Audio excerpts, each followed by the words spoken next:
Despierten, despierten. Sermón predicado la mañana del domingo 15 de noviembre de 1857 por Charles Haddon Spurgeon en el Music Hall, Royal Surrey Gardens, Londres. Por tanto, no durmamos como los demás, sino velemos y seamos sobrios. Primera de Tesalonicenses capítulo 5, versículo 6. Qué tristes consecuencias ha acarreado el pecado. Este hermoso mundo nuestro fue una vez un templo glorioso y cada uno de sus pilares reflejaba la bondad de Dios y cada una de sus partes era un símbolo del bien. Pero el pecado ha corrompido y ha viciado todas las metáforas y las figuras que se puedan desentrañar de la tierra.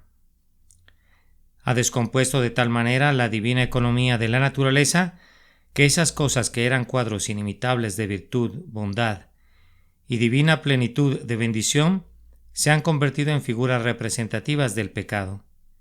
Es extraño decirlo, pero a la vez es extrañamente cierto que los supremos dones de Dios se han convertido en los peores cuadros de la culpa humana por el pecado del hombre. Contemplen las corrientes de agua, brotando de sus fuentes se precipitan por los campos, llevando la abundancia en su seno, los cubren por un tiempo y después de unos días se apaciguan y dejan sobre la llanura un depósito fértil, en el cual arrojará la semilla el labriego para obtener una cosecha abundante. Uno habría llamado a la irrupción de las aguas un hermoso cuadro de la plenitud de la providencia, de la magnificencia de la bondad de Dios hacia la raza humana, pero descubrimos que el pecado se ha apropiado de esa figura. El comienzo del pecado es como el prorrumpir de las aguas. Miren el fuego. Cuán amablemente nos ha dado Dios ese elemento para alegrarnos en medio de las heladas invernales. Cuando huimos de la nieve y del frío, nos apresuramos al fuego de nuestro hogar y allí junto a la chimenea calentamos nuestras manos y nos contentamos. El fuego es un rico cuadro de las influencias divinas del Espíritu, un santo emblema del celo del cristiano. Pero ¡ay! El pecado ha tocado esto y la lengua es llamada un fuego. Es inflamada por el infierno.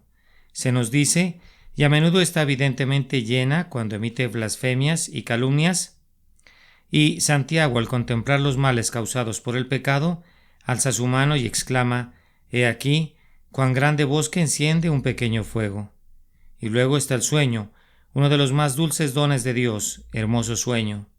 Dulce restaurador de la naturaleza cansada, sueño balsámico. Dios ha seleccionado el sueño como la mejor figura del reposo de los benditos. Así también traerá Dios con Jesús a los que durmieron en él, dice la Escritura. David lo coloca entre los dones peculiares de la gracia, pues que a su amado dará Dios el sueño. Pero ¡ay! El pecado no pudo dejar en paz ni siquiera esto. El pecado ha contrarrestado inclusive esta metáfora celestial, y aunque el propio Dios había empleado al sueño para expresar la excelencia del estado de los benditos, sin embargo el pecado debía profanar inclusive esto antes de poder expresarse. El sueño es empleado en nuestro texto como un cuadro de una condición pecaminosa.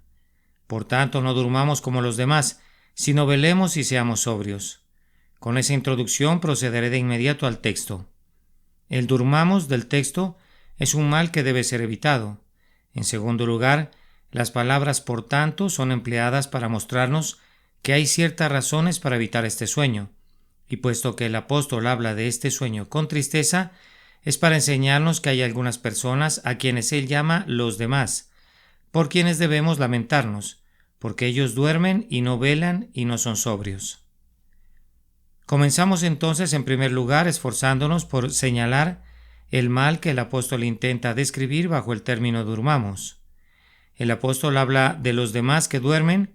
Si revisan el original encontrarán que la palabra que es traducida como los demás tiene un significado más enfático. Puede ser traducida el desecho. Por tanto, no durmamos como el desecho. La gentuza, los espíritus innobles, los que no tienen una mente que se eleve sobre los problemas de la tierra. Por tanto, no durmamos como los demás. La innoble multitud ruin que no está viva al elevado llamado celestial de un cristiano. No durmamos como lo hace el desecho de la humanidad, y ustedes descubrirán que la palabra durmamos en el original tiene también un sentido más enfático. Significa un sueño profundo, una pérdida de conciencia casi extrema, y el apóstol indica que el desecho de la humanidad se encuentra ahora sumido en ese sueño profundo. Vamos entonces a intentar explicar, si podemos, lo que quiso decir con eso. En primer lugar, el apóstol quiso decir que el desecho de la humanidad está en un estado deplorable de ignorancia. Quienes duermen no saben nada. Puede haber habido júbilo en la casa, pero el haragán no comparte esa alegría. Puede haber muerte en la familia, pero ninguna lágrima rueda por la mejilla del que duerme. Grandes eventos pudieron haber acontecido en la historia mundial, pero él los desconoce. Un terremoto pudo haber desplomado toda una ciudad debido a su magnitud, o una guerra pudo haber devastado una nación. O el estandarte del triunfo puede estar ondeando al viento y los clarines de su país pueden estar saludándonos con la victoria, pero él desconoce todo eso. Su sabor y su amor se han perdido a la vez desconociendo y siendo desconocidos. El que duerme no sabe nada de nada. Contemplen cómo el desecho de la humanidad coincide en esto. Sabe mucho de algunas cosas, pero no sabe nada de las cosas espirituales. No tiene la menor idea de la persona divina del adorable Redentor. No puede ni siquiera adivinar los dulces gozos de una vida de piedad. No se puede elevar a los sublimes entusiasmos ni a los raptos íntimos del cristiano. Háblale de doctrinas divinas y éstas son para él un enigma. Coméntale acerca de experiencias sublimes y le parecen entusiastas fantasías. No sabe nada de los gozos venideros y ay de él, se le olvidan los males que le vendrán si continúa en su iniquidad. El grueso de la humanidad es ignorante, no tiene conocimiento, no tiene el conocimiento de Dios, no tiene ante sus ojos temor de Jehová, sino que con sus ojos vendados por la ignorancia de este mundo, marcha hacia adelante por los caminos de la lujuria, hacia ese fin terrible y seguro, la ruina eterna de sus almas. Hermanos, si somos santos, no seamos ignorantes como los demás. Escudriñemos las Escrituras, pues en ellas tenemos la vida eterna, porque ciertamente ellas dan testimonio de Jesús. Seamos diligentes, no permitamos que la palabra se aparte de nuestros corazones. Meditemos en eso tanto de día como de noche, para que podamos ser como el árbol plantado junto a corrientes de aguas. Por tanto, no durmamos como los demás. Además, el sueño describe un estado de insensibilidad.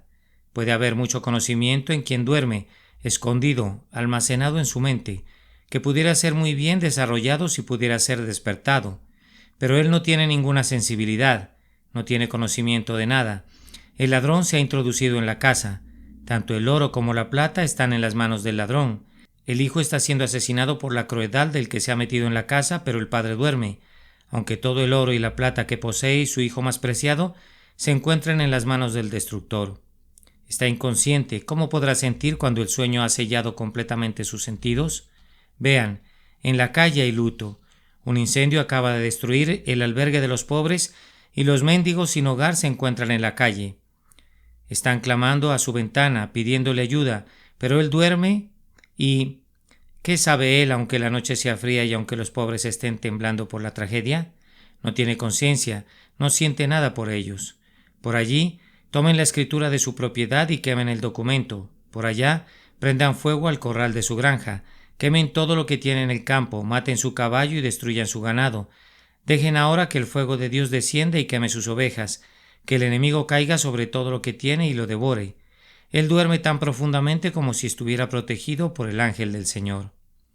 Tal es el desecho de la humanidad, pero hay que tengamos que incluir en esa palabra desecho a la mayor parte de ella. Cuán pocos hay que sienten espiritualmente. Ellos sienten con mucha agudeza cualquier lesión corporal o cualquier daño a sus propiedades, pero no tienen ninguna sensación de ningún tipo por sus intereses espirituales. Están parados al borde del infierno, pero no tiemblan. La ira de Dios está ardiendo en contra de ellos, pero no temen. La espada de Jehová está desenvainada, pero el terror no se apodera de ellos. Ellos continúan con la danza festiva, beben la copa del placer intoxicante, se van de parranda y se entregan al libertinaje, todavía entonan la canción lasciva. Sí, hacen más que eso, en sus vanos sueños desafían al Altísimo, mientras que si se despertaran una sola vez a la conciencia de su estado, la médula de sus huesos se derretiría y su corazón se disolvería como cera en medio de sus entrañas. Ellos están dormidos, son indiferentes e inconscientes.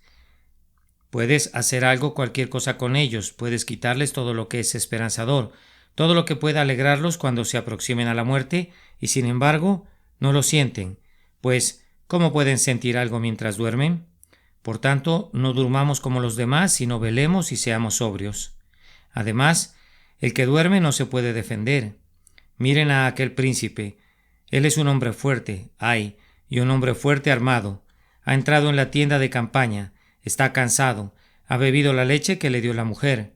En tazón de nobles le presentó crema y comió, se tiró al suelo y durmió, y ahora ella se acerca. Tiene en su mano su mazo de trabajadores y su estaca.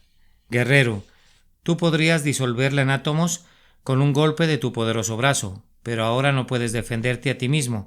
La estaca está en tus sienes. La mano de la mujer sostiene el mazo y la estaca ha perforado su cráneo, pues cuando se durmió quedó indefenso. El estandarte de Sísara había ondeado victoriosamente sobre enemigos poderosos, pero ahora está manchado por una mujer. Proclámenlo, proclámenlo. El hombre que, despierto, hacía que las naciones temblaran, muere a manos de una débil mujer mientras dormía. Así es el desecho de la humanidad, duerme, no tiene ningún poder de resistir la tentación.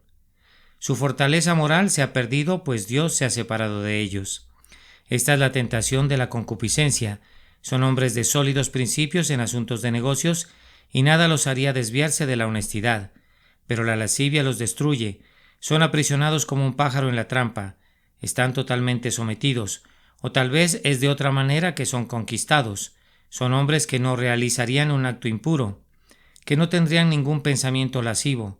Lo desprecian. Pero ellos tienen otro punto débil. Están atrapados por la copa. Son sometidos y atrapados por la borrachera.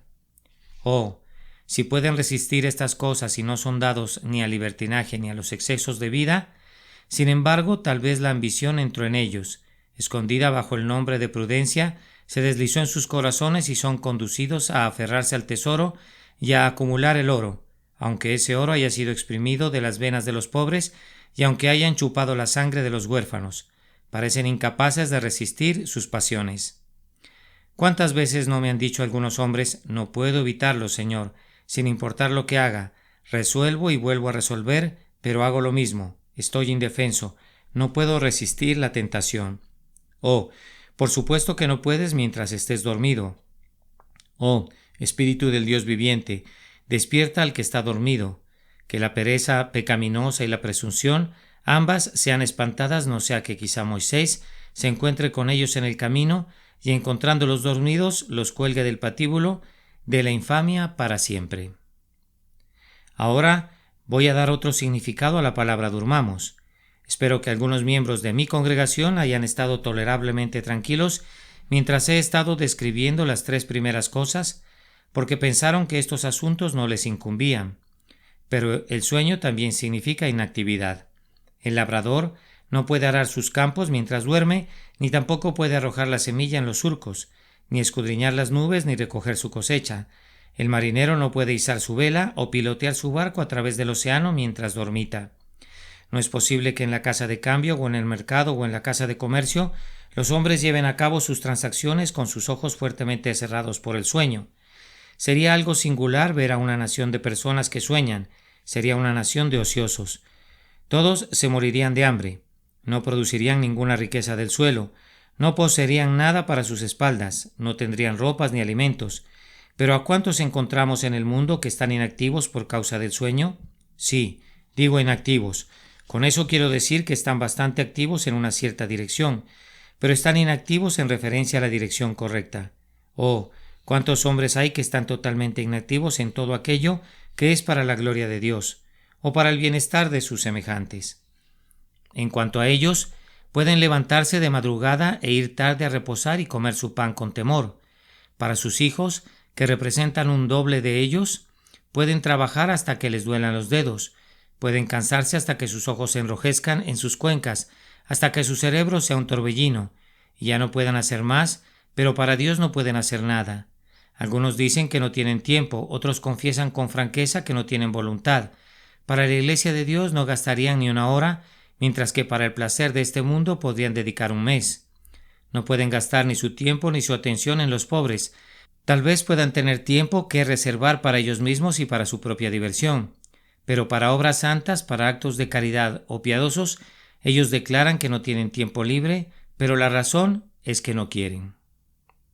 Contemplen ustedes cuántos cristianos hay que profesan pero que están dormidos en este sentido, están inactivos.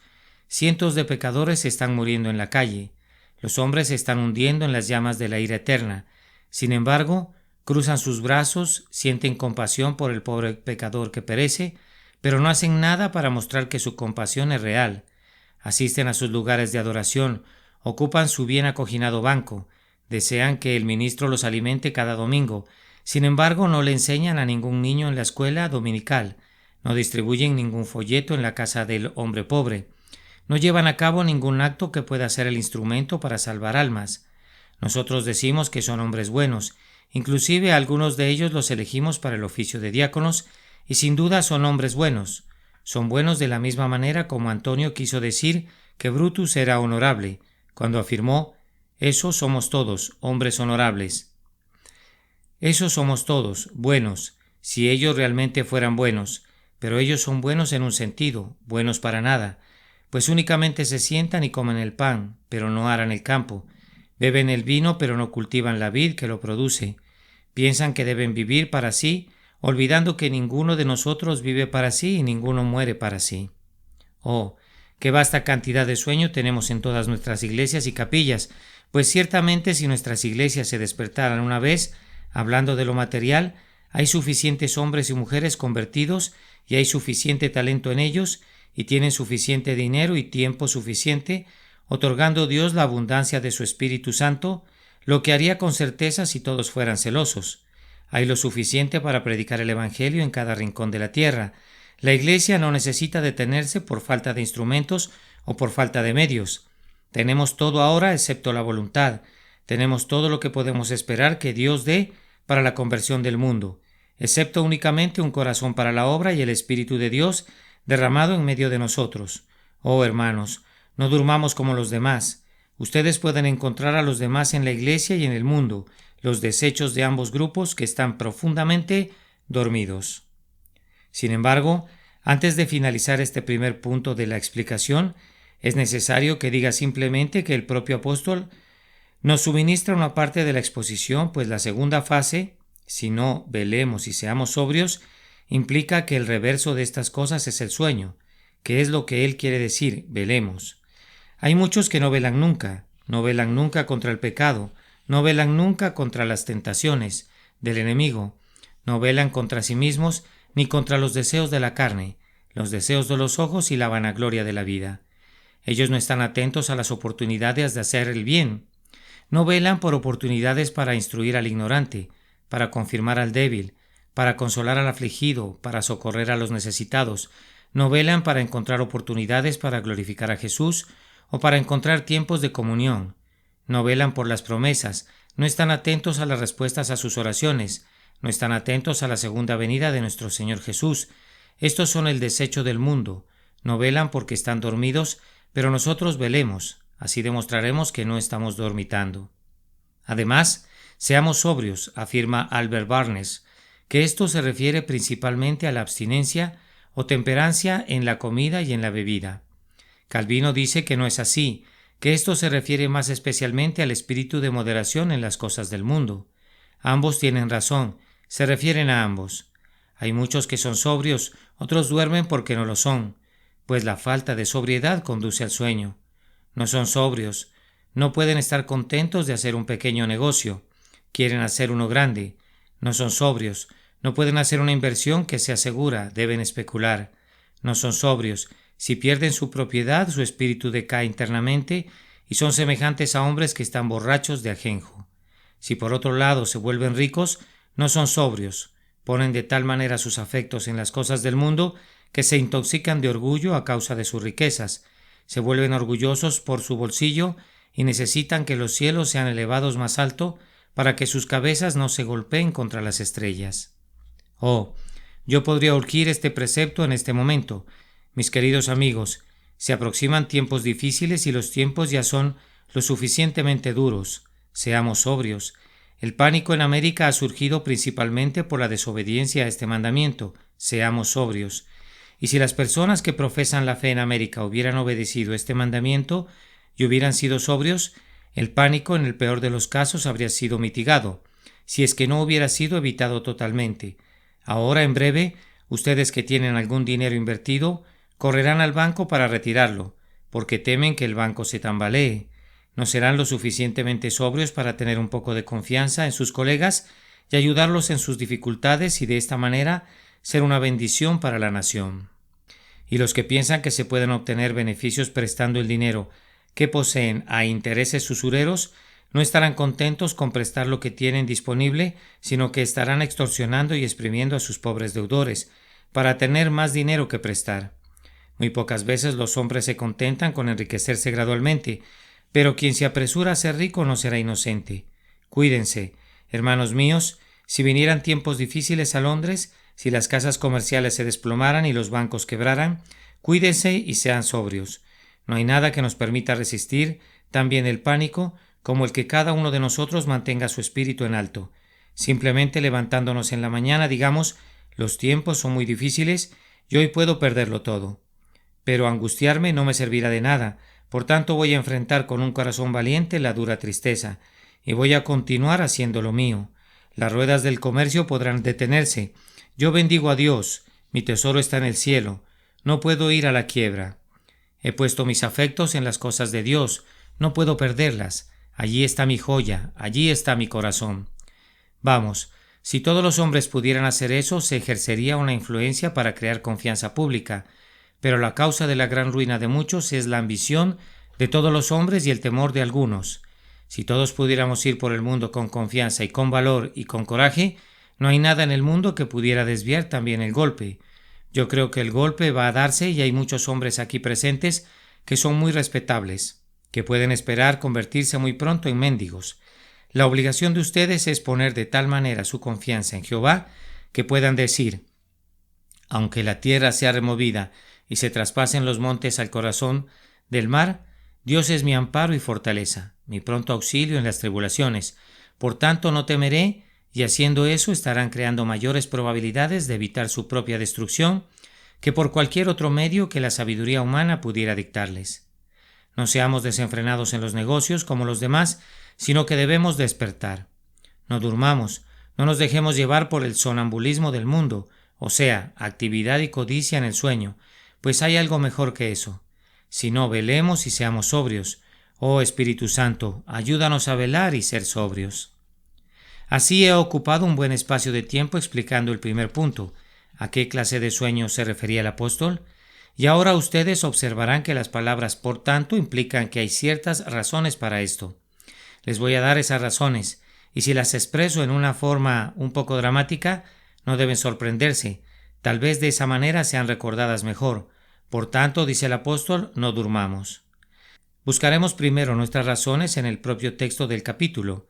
La primera razón precede al texto. El apóstol nos informa que todos vosotros sois hijos de luz e hijos del día. Por tanto, no durmamos como los demás. No me sorprende ver que cuando camino por las calles al caer la noche, todas las tiendas están cerradas y cada ventana tiene sus cortinas corridas. Veo la luz en la habitación que está arriba, significando el retiro para el descanso. No me sorprende que media hora después el ruido de mis pasos me asuste y no encuentre a nadie en las calles. Si yo subiera las escaleras y viera los plácidos rostros de los que duermen, no me sorprendería, pues es de noche, el tiempo apropiado para el sueño. Pero si una mañana, a las 11 o 12 del día, caminara por las calles y me encontrara solo y advirtiera que todas las tiendas están cerradas y que cada casa está completamente a oscuras y no se escuchara ningún ruido, yo diría: es muy extraño, es sumamente extraño, es sorprendente. ¿Qué pretenden estas personas? Es de día y sin embargo todos duermen. Me sentiría inclinado a tomar el primer aldabón que encontrara y le daría un doble golpe y correría a la siguiente puerta y tocaría el timbre y continuaría haciendo lo mismo por toda la calle. O iría a la estación de policía y despertaría a todos los hombres que encontraran allí y les pediría que hicieran ruido en la calle, o iría a la estación de bomberos y les pediría que sonaran las sirenas a lo largo de la calle para tratar de despertar a estas personas. Pues me diría a mí mismo: hay algún tipo de peste aquí, el ángel de la muerte debe haber sobrevolado por estas calles durante la noche y debe haber matado a estas personas, pues de lo contrario estarían despiertas. Dormir durante el día es totalmente incongruente. Bueno, dice el apóstol Pablo, pueblo de Dios, es de día para ustedes. El sol de justicia se ha alzado sobre ustedes con poder sanador sobre sus alas. La luz del Espíritu de Dios alumbra sus conciencias. Han sido sacados de las tinieblas y llevados a la luz admirable. Que ustedes duerman, que la iglesia se entregue al sueño. Es como una ciudad que está en la cama durante el día, como todo un pueblo que dormita cuando el sol brilla. Es inoportuno e es impropio. Y ahora, si miran nuevamente al texto, descubrirán que hay otro argumento. Pero nosotros que somos del día, seamos sobrios, habiéndonos vestido con la coraza de fe y amor. Así entonces parece que es tiempo de guerra y por tanto, lo digo de nuevo, es impropio dormir. Hay una fortaleza allá muy lejos en la India. Una tropa de esos abominables cipayos la ha sitiado. Sabuesos sedientos de sangre, si lograran entrar una vez, harían pedazos a la madre y sus hijos y desmenuzarían al hombre fuerte. Ya están frente a las puertas, sus cañones están cargados, sus bayonetas tienen sed de sangre y sus espadas tienen hambre de matar. Vayan por toda la fortaleza y encontrarán al mundo dormido. El centinela de la torre está cabeceando sobre su bayoneta. El capitán está en su tienda con su pluma en la mano y los partes militares ante él, dormido junto a la mesa. Los soldados están acostados en sus tiendas, listos para la guerra, pero todos duermen. No se ve que ningún hombre vigile, no hay ningún centinela allí, todos duermen. Bien, amigos míos, ustedes dirán, ¿qué está sucediendo aquí? ¿Qué podrá ser? ¿Acaso algún gran mago ha estado agitando su mano y los ha hechizado a todos? ¿O acaso habrán enloquecido todos? ¿Habrán perdido la razón? Ciertamente estar dormido en tiempos de guerra es algo atroz. Aquí, descuelga esa trompeta, acércate al oído del capitán y suena la alarma, y verás que se despierta al instante. Quítale su bayoneta al soldado que dormita sobre las murallas y dale un agudo pinchazo y verás que despierta al instante. Pero ciertamente, nadie puede ser paciente con gente que duerme cuando el enemigo rodea los muros y está tronando a las puertas. Pues bien, cristianos, ese es el caso de ustedes.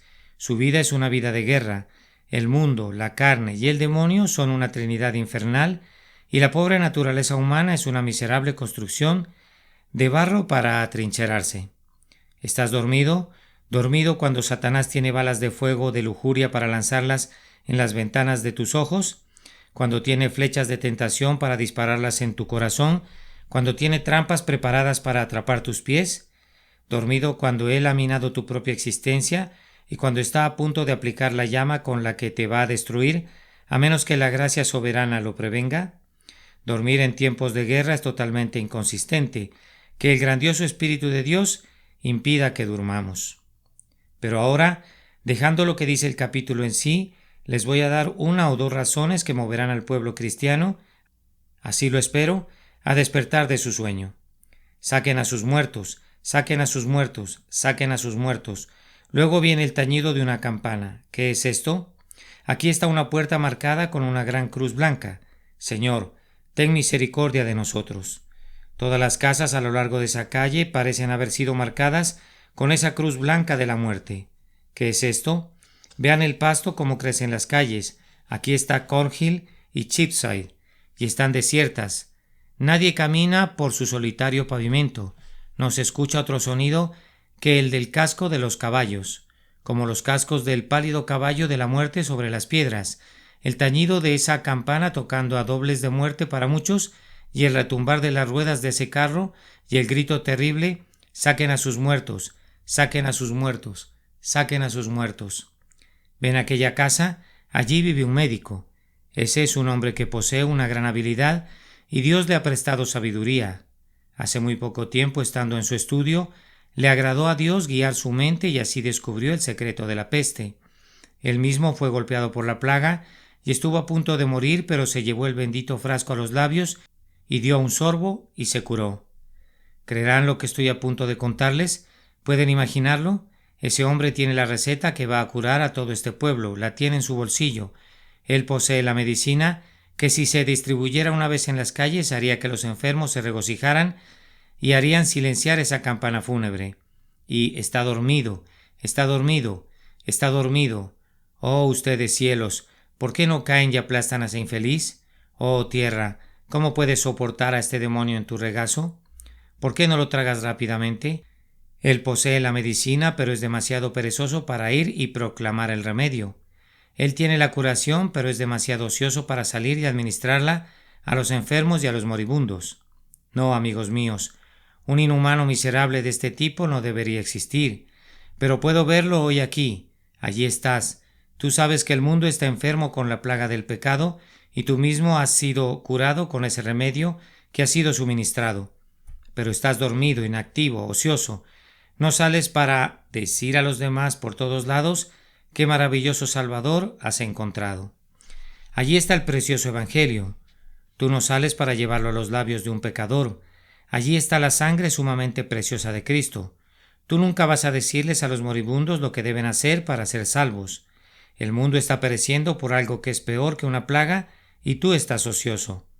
Y tú eres un ministro del Evangelio y has asumido ese santo oficio sobre tus hombros y te contentas con predicar 2 veces el domingo y una vez durante la semana y no sientes ningún remordimiento. No deseas nunca atraer multitudes para que escuchen tu predicación. Prefieres tener tus bancas vacías y apegarte a lo que es conveniente, en vez de, al menos una vez, y a riesgo de parecer extremadamente celoso, atraer a las multitudes y predicarles la palabra. Tú eres un escritor, tienes gran poder para escribir. Tú dedicas tus talentos únicamente a la literatura ligera o a la producción de otras cosas que te pueden distraer, pero que no pueden beneficiar al alma. Conoces la verdad, pero no la divulgas. Aquella madre es una mujer convertida. Tienes hijos, pero se te olvida instruirlos en relación al camino que conduce al cielo. Tú allá eres un hombre joven que no tienes nada que hacer el día domingo y allí está la escuela dominical esperando. No asistes para instruir a esos niños en el remedio soberano que Dios ha provisto para la curación de las almas enfermas. La campaña de la muerte está repicando aún ahora. El infierno está clamando, aullando de hambre por las almas de los hombres. Saquen al pecador, saquen al pecador, saquen al pecador, que muera y se condene. Y allí estás tú que profesas ser cristiano, pero que no haces nada que te pudiera convertir en un instrumento de salvación de almas. Nunca extiendes tu mano para ser el medio utilizado por la mano del Señor para arrancar a los pecadores de la hoguera como tizones. Oh, que la bendición de Dios esté con ustedes para apartarlos de ese mal camino, para que no duerman como los demás, sino que velen y sean sobrios. El peligro inminente del mundo demanda que estemos activos y que no dormitemos. Escuchen cómo cruje el mástil, vean las velas allí desgarradas y convertidas en tiras. Los rompientes están enfrente, el barco va directo hacia las rocas. ¿Dónde está el capitán? ¿Dónde está el contramaestre? ¿Dónde están los marineros? ¿Ustedes allí? ¿Dónde están? Se aproxima una tormenta. ¿Dónde están ustedes? ¿Están abajo en los camarotes? Allí está el timonel que no puede dormir más profundamente, y allí están todos los marineros en sus hamacas. ¿Cómo? ¿Y los rompientes enfrente? ¿Cómo? Las vidas de 200 pasajeros están en peligro, y aquí están durmiendo esos insensatos. Sáquenlos a puntapiés. ¿Cuál es el objeto de permitir que hombres como estos sean marineros, especialmente en un momento como este? Salgan todos. Si se hubieran dormido con buen tiempo, podríamos haberlos perdonado. Levántense, capitán. ¿Qué ha estado haciendo? ¿Está loco? Pero escuche, el barco ha encallado, se hundirá en un momento. Ahora se va a poner a trabajar, ¿no es cierto? Ahora se va a poner a trabajar cuando ya no sirve de nada, cuando los alaridos de las mujeres que se ahogan le comprarán un boleto al infierno por su negligencia sumamente maldita, al haberlos descuidado plenamente. Pues bien, así somos muchos de nosotros, inclusive en estos tiempos. Este orgulloso barco de la nación se mece en una tormenta de pecado. El propio mástil de esta gran nación rechina bajo el huracán del vicio que barre todo el pobre navío. Cada madero está tenso al máximo y Dios ayuda al buen barco. Oh, ay, nadie podrá salvarlo. ¿Y quiénes son su capitán y sus marineros, sino los ministros de Dios y los que profesan la religión? Estos son aquellos a quienes Dios les da su gracia para que conduzcan el barco. Vosotros sois la sal de la tierra. Ustedes preservan y conservan la vida. Oh, hijos de Dios, ¿están durmiendo en la tormenta? ¿Están dormitando ahora? Si no hubiera guaridas de vicio y si no hubieran prostitutas, si no hubiera casas de impiedad, si no hubieran asesinatos ni crímenes, Oh, ustedes que son la sal de la tierra, ustedes podrían dormir, pero hoy el pecado de Londres clama a los oídos de Dios. Esta ciudad monstruosa está cubierta de crímenes y Dios está molesto con ella. ¿Y nosotros estamos dormidos y no hacemos nada? Entonces, que Dios nos perdone. Pero ciertamente, de todos los pecados que Él perdona, este es el mayor. El pecado de la somnolencia cuando un mundo se está condenando. Es un pecado quedarse ocioso cuando Satanás está ocupado, devorando las almas de los hombres. Hermanos, no durmamos. En tiempos como estos, pues si lo hacemos, una maldición caerá sobre nosotros, horrible de soportar. Allá está un pobre prisionero en una celda. Su cabello está todo enredado sobre sus ojos. Hace unas cuantas semanas el juez se puso el negro birrete y ordenó que fuera llevado al lugar de donde vino para ser colgado del cuello hasta morir. El pobre infeliz tiene su corazón desgarrado internamente mientras piensa en los grillos, la horca, la caída al abrirse la trampilla y en el más allá. Oh, ¿quién puede decir cuán desgarrado y atormentado está su corazón mientras piensa que va a dejarlo todo y que no sabe hacia dónde va? Por allí mismo está otro hombre profundamente dormido sobre una cama. Él ha estado durmiendo durante 2 días y bajo su almohada tiene el indulto del prisionero mencionado.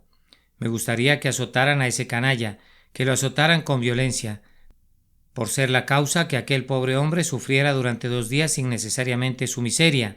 Vamos, si yo hubiera tenido en mis manos el perdón de ese hombre, habría volado allí, aun si hubiera tenido que montar en las alas del rayo para llegar a él, y hubiera considerado que el tren más rápido era muy lento si tuviera que llevar un mensaje tan dulce a un pobre corazón decaído.